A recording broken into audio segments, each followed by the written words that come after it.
Our team has been studying the impacts of alcohol exposure specifically around the time of conception on fetal and placental development.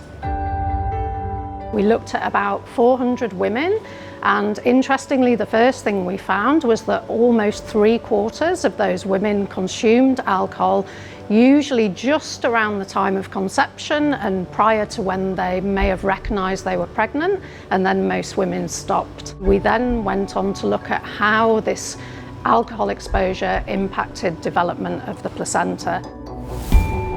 One of the key findings was that in the group of women that reported that they had consumed alcohol, there were some alterations in doppler ultrasound measurements, and what these indicated was that the placenta may not be performing quite as it should in terms of its ability to deliver oxygen to the baby.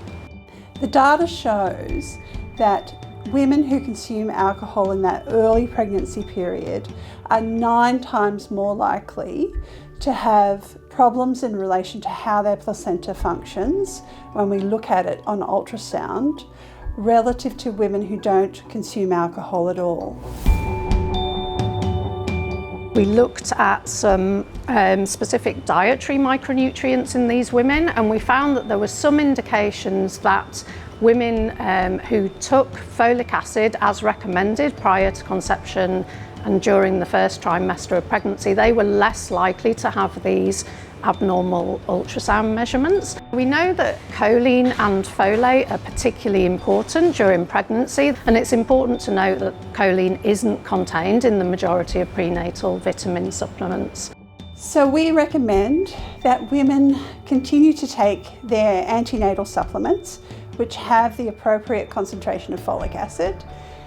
But we also suggest that one of the important factors here is the consumption of fruit, vegetables and protein, such as eggs and red meat, to ensure that you're getting a high concentration of choline in your diet.